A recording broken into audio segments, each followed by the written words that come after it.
খাজার নামে মাজার করে দেখায় যারা খাজার শান, দিনে করে ভণ্ডামি আর রাতে মারে গাজায় টান। ঠিক কিনা? আছে না?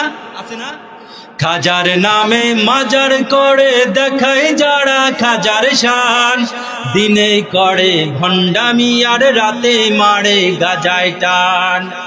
এ দাড়ি টুপি নাই রে কিছু, আছে শুধু চুল, সুন্নতের খবর নাই সে আশিকে রাসূল। ঠিক না?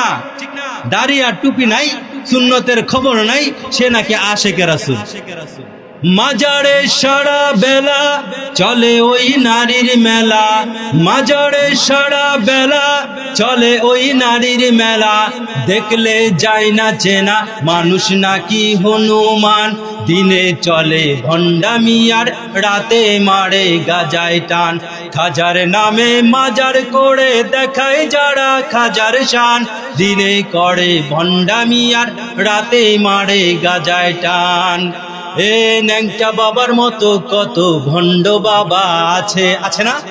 ন্যাংটা বাবার মতো কত ভণ্ড বাবা, কতটুকু ভয়ঙ্কর, ভয়ঙ্কর না? আমি বলতে চাই, যাদের ভিতরে সুন্নতি পোশাক নাই, এইগুলো খাজার নাম দিয়া মুসলমানদের মুসলমানিত্বের রাহবারির দায়িত্ব এরা নিতে চায়। এরা আসলে মুসলমানদের মুসলমানিত্বের রাহবারের দায়িত্ব নিতে চায় না। আমি স্পষ্ট ভাষায় বলতে চাই, যাদের ভিতরে ফরজ বিধান পোশাকটা নাই, যারা ন্যাংটার নাম দিয়া বাবার নাম দিয়া এই পৃথিবীর জমিনে আগমন করেছে, এরা আসলে মুসলমানদের মুসলমানিত্বের রাহবার না, এরা হচ্ছে শয়তানের রাহবার। ঠিক কিনা?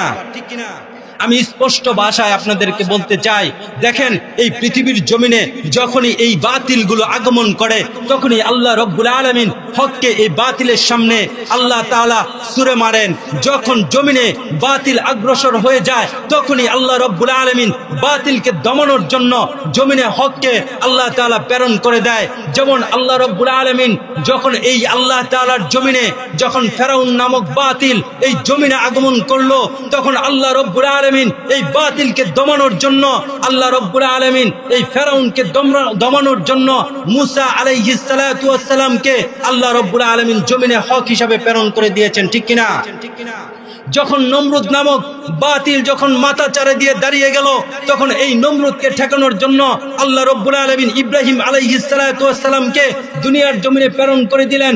যখন আবু জাহেল, আবু লাহাব, উতবা, শাইবা নামক বাতিলগুলো এই বাংলার জমিনে মাথা চারা দিয়ে দাঁড়িয়ে গেল, তখন আল্লাহ রব্বুল আলামিন রব্বুল আলামিনের রাসূল সাল্লাল্লাহু আলাইহি সাল্লামকে এবং আল্লাহ তাআলার কুরআনকে